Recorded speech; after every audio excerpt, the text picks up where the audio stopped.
Hello, good evening, नमस्कार। मैं Khetaram Jahangir science academy के यूट्यूब चैनल पर आप सबका स्वागत है। तो हम पढ़ रहे थे प्रकाश के बारे में। पूरा चैप्टर कंप्लीट कर चुके थे, उसके आंतरिक प्रश्नोत्तर तथा उदाहरण भी मिला चुके हैं। तो बचे इसके अभ्यास प्रश्न। तो चलिए आज की इस वीडियो में हम उन्हें भी सरल कर लेते हैं।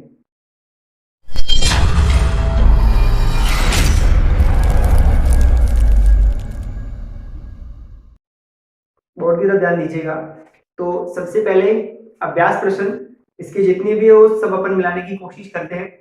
और जो भी क्वेश्चन है वो आपके सामने मोबाइल की स्क्रीन पर आ रहा होगा। क्योंकि टाइम की बचत हो इसलिए मैं बोर्ड के ऊपर नहीं लिखना चाह रहा हूँ।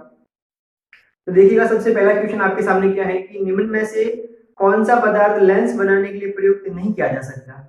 आपके सामने चार ऑप्शन है: जल, कांच, प्लास्टिक या मिट्टी। अब देखो, हमें लेंस बनाने के लिए जो पदार्थ चाहिए वो पारदर्शी होना चाहिए। प्रकाश की किरण जब आर पार गुजरेगी, एक माध्यम से दूसरे माध्यम में जाएगी, तभी उसका अपवर्तन होगा। तो देखो, इनमें से कौन कौन सी वस्तुएं जो पारदर्शी? जल पारदर्शी में आर पार देख सकते हैं, कांच भी पारदर्शी है, प्लास्टिक भी पारदर्शी है, लेकिन जो मिट्टी है वो पारदर्शी नहीं है। तो अपन मिट्टी से जो लेंस नहीं बना सकते। दूसरा प्रश्न देखिएगा, किसी बिंब का अवतल दर्पण द्वारा बना प्रतिबिंब आभासी, सीधा तथा बड़ा पाया गया वस्तु की स्थिति कहाँ होनी चाहिए। और ये प्रश्न देखो फिर से रिपीट हो गया। अवतल दर्पण के बारे में पूछा, अपन इसी उदाहरण में मिला चुके हैं। देखो, अवतल दर्पण के बारे में पूछा जा रहा है। पूछा क्या जा रहा है आपसे? दर्पण कैसा है? अवतल दर्पण। और जो प्रतिबिंब बनना है ना, वो प्रतिबिंब एक तो सीधा होना चाहिए। सीधा तो जाहिर सी बात है वो आभासी होगा। सीधा होना चाहिए, आभासी होना चाहिए, लेकिन उसके साथ साथ वो आवर्धित होना चाहिए, मतलब बिंब से बड़ा बनना चाहिए। ये कंडीशन चाहिए आपको। तो आपको अवतल दर्पण में उस बिंब को कहाँ रखना पड़ेगा, ये आपसे पूछ रहा है इस प्रश्न के अंदर। तो देखिएगा, तो हमें पता है ना कहाँ रखते हैं। क्योंकि अवतल दर्पण में प्रतिबिंब जो सीधा है वो केवल एक ही स्थिति पे बनता है। कौन सी स्थिति पर? जब आपके जो बिंब है वो मुख्य फोकस तथा ध्रुव के बीच में हो। कहाँ? मुख्य फोकस और ध्रुव के बीच में हो, तभी प्रतिबिंब जो इस प्रकार से बनता है। आपके सामने चारों ऑप्शन देखिएगा। पहला ऑप्शन है कि मुख्य फोकस तथा वक्रता केंद्र के बीच। दूसरा वक्रता केंद्र पर, यहाँ पर भी नहीं बनेगा। तीसरा वक्रता केंद्र से परे, वहां पर भी नहीं बनेगा। चौथा ऑप्शन देखो, दर्पण के ध्रुव तथा मुख्य फोकस के बीच। तो दर्पण के ध्रुव और मुख्य फोकस के बीच में जब अपन बिंब को रखेंगे तो उसका जो प्रतिबिंब बनेगा उसमें सारी विशेषताएं पाई जाएगी। अगला प्रश्न देखो, 3 नंबर। किसी बिंब का वास्तविक तथा समान साइज का प्रतिबिंब प्राप्त करने के लिए बिंब को उत्तल लेंस के सामने कहाँ रखना पड़ेगा। तो सिंपल सी चीज है, आपको जो प्रतिबिंब चाहिए उसमें साइज भी समान होना चाहिए, मतलब समान साइज चाहिए। आपको समान साइज का प्रतिबिंब चाहिए, और इसके लिए आप किसी बिंब को उत्तल दर्पण में बिंब को रखेंगे कहां पर? ठीक है ना। बिंब वास्तविक तथा समान साइज का प्रतिबिंब प्राप्त करने के लिए बिंब को उत्तल लेंस के सामने कहां रखेंगे? ठीक है। तो देखो, उत्तल लेंस के सामने एक ही स्थिति होती है, कोई भी लेंस हो उसमें समान साइज का अगर आपको प्रतिबिंब चाहिए तो प्रतिबिंब जो बिंब है उसे कहाँ रखना चाहिए? वक्रता केंद्र सी पर। जो वक्रता केंद्र होता है ना, वक्रता केंद्र सी पर। अगर अपन वक्रता केंद्र सी पर किसी भी बिंब को रखते हैं तो उसका जो प्रतिबिंब है वो वक्रता केंद्र सी पर बनता है। ये अगर लेंस की बात करें तो C1 पे रखोगे, आप कहाँ रखोगे? C1 पे रखोगे, और प्रतिबिंब कहाँ बनेगा? C2 पर बनेगा। ठीक है। तो इसके ऑप्शन देखिएगा। पहला ऑप्शन है लेंस के मुख्य फोकस पर, नहीं यहाँ पर नहीं बनेगा। दूसरा है फोकस दूरी के दुगुने पर। ठीक है। फोकस दूरी का दुगुना क्या होता है? अगला ऑप्शन देख लो आप से, अनंत पर नहीं बनेगा। तो लेंस के प्रकाश से केंद्र तथा मुख्य फोकस के बीच यहाँ भी नहीं बनेगा। तो दूसरा ऑप्शन देखो, फोकस दूरी के दुगुने पर। आप हम सब जानते हैं कि जो वक्रता त्रिज्या है वो फोकस दूरी की दुगुनी होती है कि नहीं होती? तो अपन जब फोकस दूरी का दुगुना करेंगे तो क्या आएगा? वक्रता केंद्र आएगा, और वक्रता केंद्र ही तो क्या है? सी। तो प्रतिबिंब को कहाँ रखना पड़ेगा? वक्रता फोकस दूरी के दुगुने पर। तो ऑप्शन नंबर जो दूसरा है बी, वो राइट है। चौथा क्वेश्चन देखिए, किसी गोलीय दर्पण तथा किसी पतले गोलीय लेंस की फोकस दूरियां -15 सेंटीमीटर है। दर्पण तथा लेंस संबंधित क्या होंगे? देखो, मैंने आपको बताया था, सबसे इंपॉर्टेंट चीज करके बताई थी। यहाँ आपसे पूछा जा रहा है कि जो आपको लेंस या दर्पण दिए गए हैं उनकी फोकस दूरी -15 सेंटीमीटर है। ठीक है। और आपसे पूछ रहे हैं कि वो लेंस और दर्पण कौन से? ऑप्शन आपके सामने है, दोनों अवतल है, दोनों उत्तल है, दर्पण अवतल तथा लेंस उत्तल, फिर दर्पण उत्तल और लेंस अवतल। तो मैंने आपको बताया था कि माइनस कब आता है? माइनस आता है अवतल की कंडीशन में, चाहे वो दर्पण हो या फिर लेंस हो। ठीक है ना, दर्पण हो चाहे लेंस हो, उसकी फोकस दूरी क्या होगी, सदैव माइनस में होगी।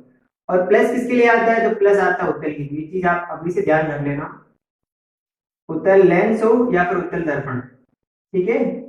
अगर आपको प्लस में फोकस दूरी दी जा रही है, फोकस दूरी प्लस में हो, चाहे आपके जो लेंस की क्षमता है वो भी प्लस में हो, उस कंडीशन में जो लेंस और दर्पण होगा वो उत्तल होगा। लेकिन जब माइनस होगा, उस कंडीशन में दर्पण और लेंस दोनों कैसे होंगे, अवतल। तो देखो ऑप्शन कौन सा है, पहला ऑप्शन, दोनों अवतल होंगे। तो चौथे में पहला ऑप्शन सही है।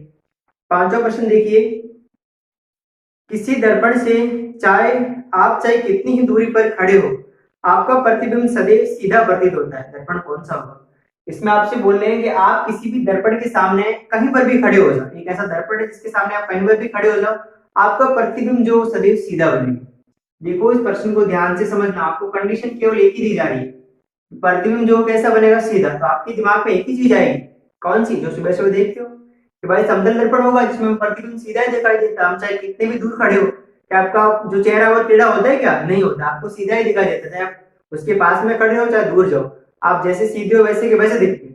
लेकिन इसका आंसर केवल समतल दर्पण भी नहीं होगा।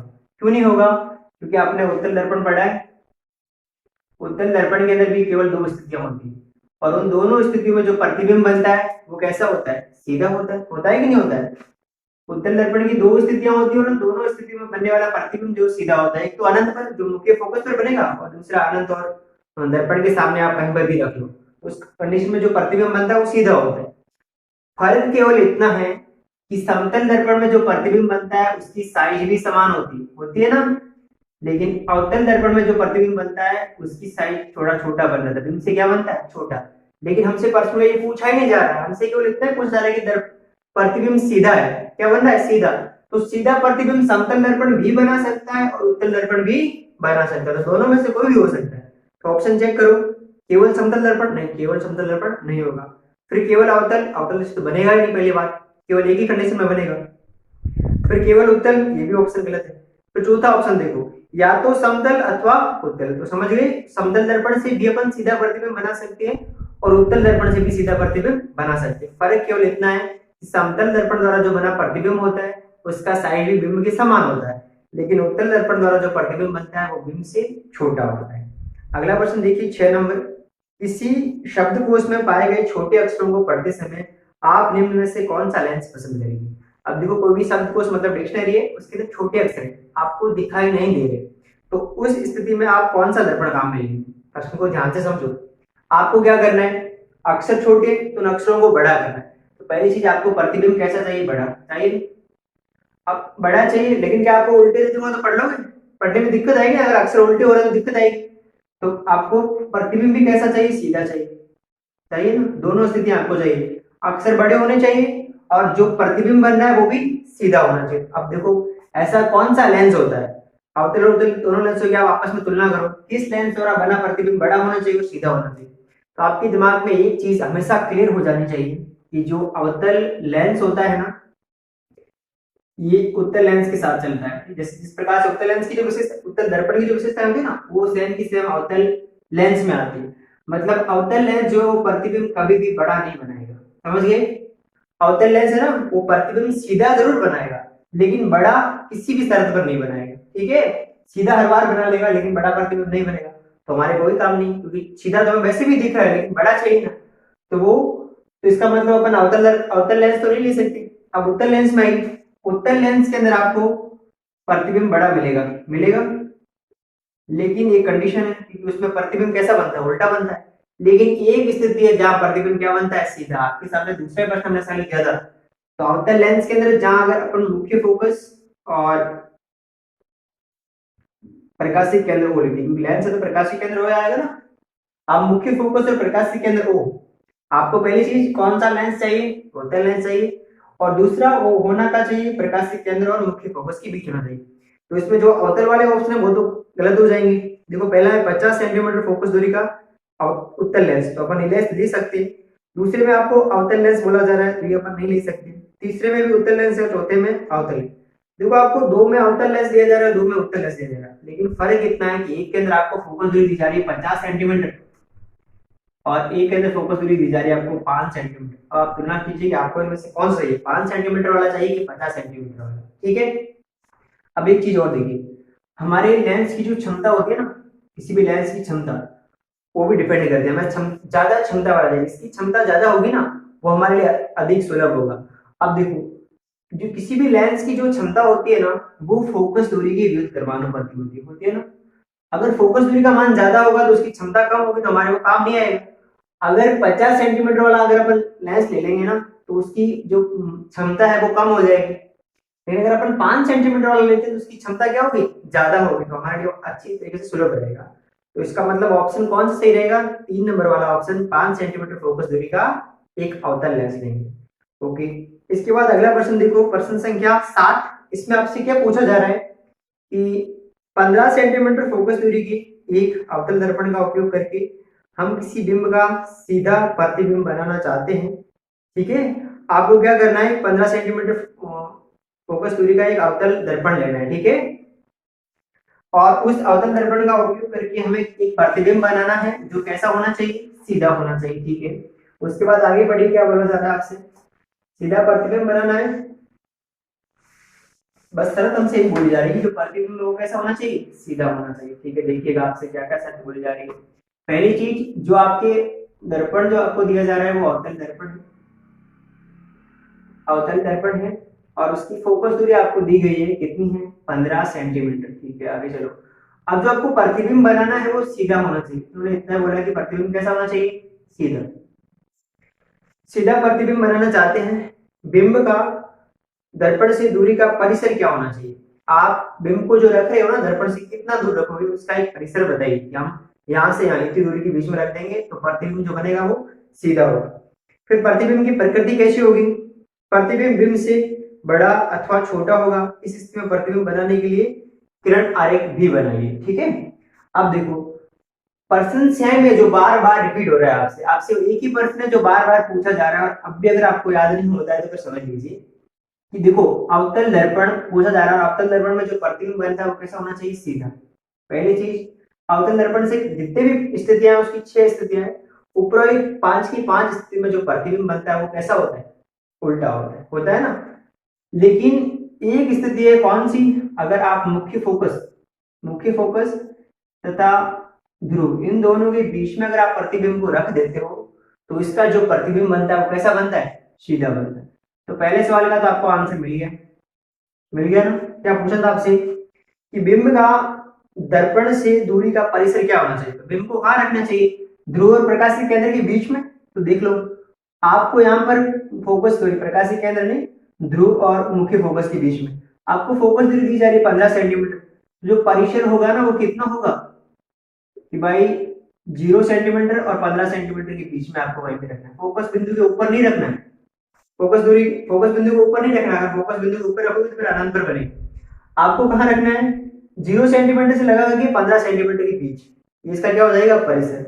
दर्पण से लगा करके आप मुख्य फोकस के बीच में कहीं पर भी रख लो बिंब को, उसका जो प्रतिबिंब बनेगा वो कैसा होगा, सीधा होगा। आगे चलो, प्रतिबिंब की प्रकृति कैसे होगी, तो सीधी सी बात, उन्होंने सीधा तो बता रखा है, और जो चीज सीधी होती है वो कैसी होती है, आभासी, ठीक है ना। जो सीधा प्रतिबिंब होता है वो कैसा होता है, आभासी।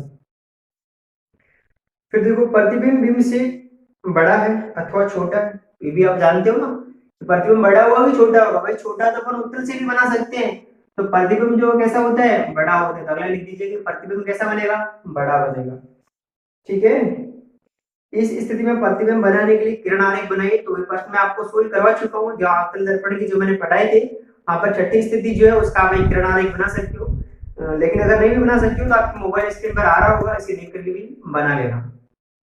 अब नेक्स्ट क्वेश्चन देखिए, प्रश्न संख्या 8। इसके अंदर आपसे कुछ दर्पण और लेंस सॉरी के उपयोग बताने हैं, कुछ आपसे चीजें पूछी जा रही है कि वहां पर आप कौन से दर्पण या लेंस का उपयोग करेंगे, वो बता दीजिए, ठीक है।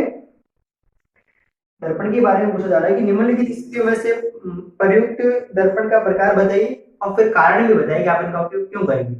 पहली चीज, किसी कार का अग्रदीप, कोई भी कार है उसके अग्रदीप में आप कौन सा दर्पण लगाएंगे और क्यों लगाएंगे। तो उपयोग लिखा चुका हूं, अपन कौन सा दर्पण लगाएंगे, अवतल दर्पण लगाएंगे ना। भाई कार की हेडलाइट में हमें कौन सा दर्पण लगाना पड़ेगा? अवतल दर्पण। लेकिन कारण बताओ, क्यों लगाओगे अवतल दर्पण? अवतल दर्पण लगाने के पीछे कोई कारण होगा कि नहीं होगा? पहली चीज तो बताओ कि लगाते हैं क्यों लाइट? क्यों लगाते हैं भाई? रात्रि के समय हमें उजाला चाहिए, चाहिए ना। अब उजाला चाहिए तो आपको और भी कुछ लगा दो, और लाइट लगाने की क्या जरूरत है? तो आप देखो कि जब भी आप हेडलाइट चालू करते हो ना, तो आपको वो प्रकाश एक ऐसा पुंज मिलता है जो एकदम सीधा चलता है, एकदम सीधा चलता है ना। तो उसमें होता क्या है कि एक अगर दीप होता है ना, उसके एकदम सेंटर पॉइंट पे, यहाँ पर मतलब मुख्य फोकस के ऊपर, इस प्रकार से आप देखो कि मुख्य फोकस के ऊपर लगा होता है बल्ब। और उससे जो प्रकाश की किरणें निकलती है ना इस बल्ब से, जैसे वो प्रज्वलित होता है, जैसे जो किरणें निकलती है ना, वो मुख्य फोकस से आती है। और मुख्य फोकस से किरणें आकर के जैसे ही इस दर्पण से टकराती है, तो नियम आपने पढ़ा होगा कि मुख्य फोकस से निकलने वाली प्रकाश की किरण जब अवतल दर्पण से टकराती है तो परावर्तन के पश्चात मुख्य अक्ष के समांतर हो जाती है। इस प्रकार से सारी की सारी किरणें जो मुख्य अक्ष के समांतर हो जाती है, जिसमें दूर तक आराम से नजर आता है। ठीक है ना।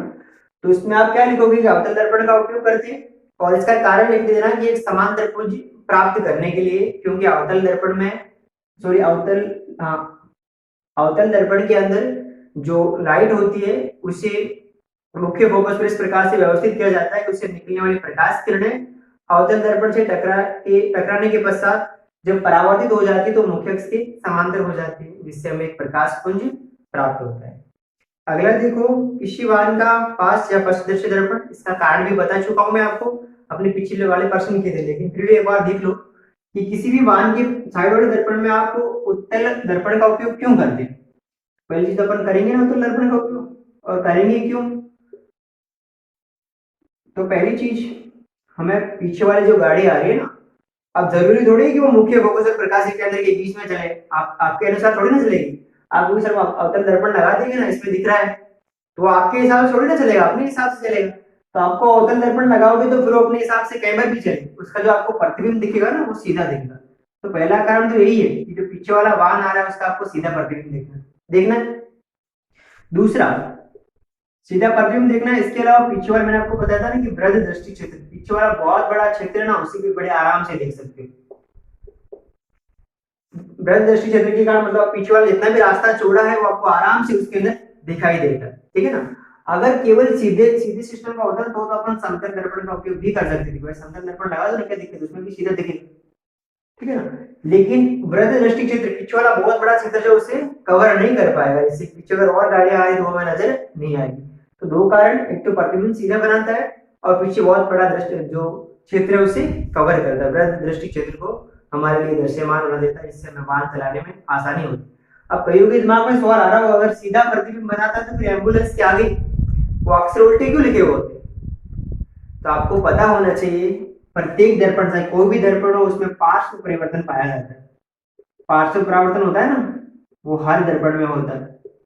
अगर नहीं हो तो घर जाकर के देख लेना।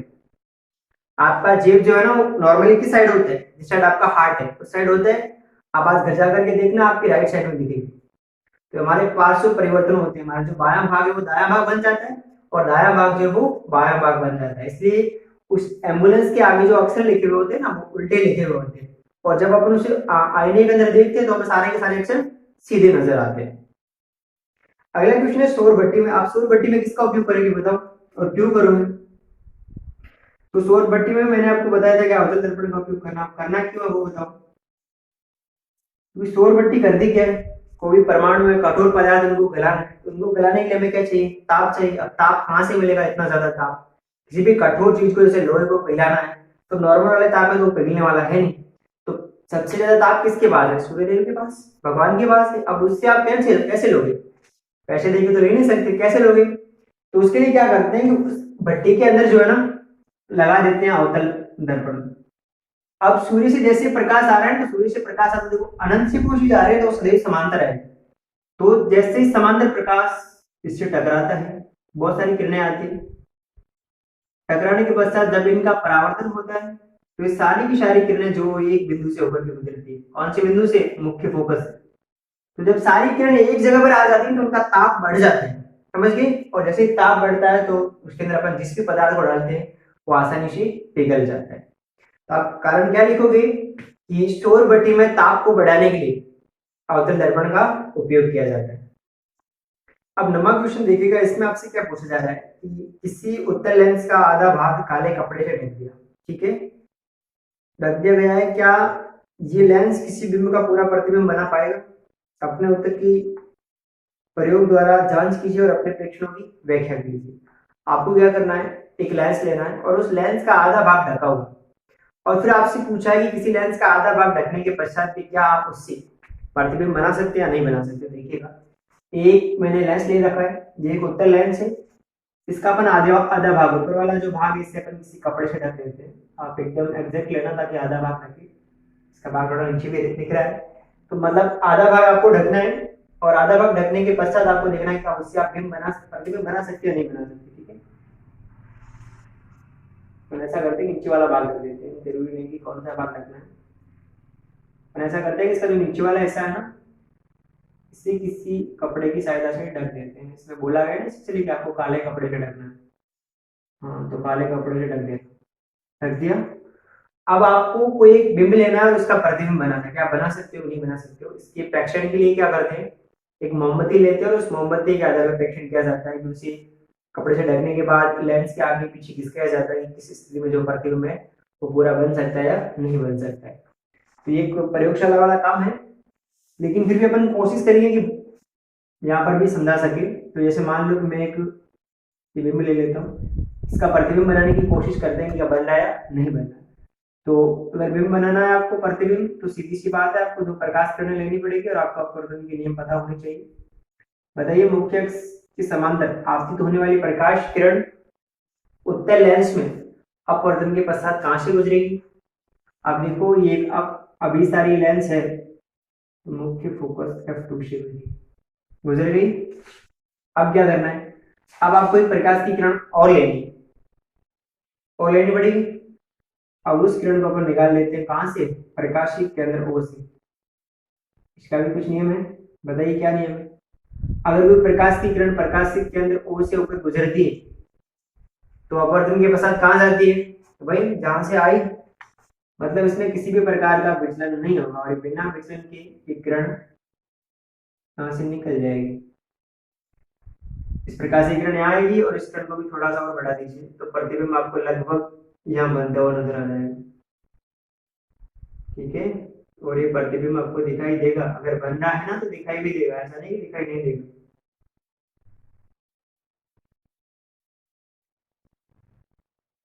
तो ये बन गया प्रतिबिंब। तो किसी भी लेंस का अपन प्रतिबिंब जो वो बना सकते हैं, मतलब उसको आधे कपड़े से ढकी क्यों ना दे। स्थिति आपके सामने है, देखो क्या करना है, आपको आधा भाग ढक दिया, लेकिन फिर भी दो प्रकाश की किरणें जो ऊपर वाले हिस्से से बड़े आराम से निकल गई। एक प्रकाशिक केंद्र O से निकल गई और एक दूसरी जो मुख्य अक्ष के समांतर आ गई। और जाहिर सी बात है, अगर अपन बिंब को C1 और F1 के बीच में रखेंगे तो प्रतिबिंब जो C2 से परा ही बनेगा कि नहीं बनेगा। तो इस प्रकार से आपको प्रतिबिंब स्पष्टली प्राप्त हो जाएगा। इसके पैटर्नों की व्याख्या में आराम से कर सकते हो।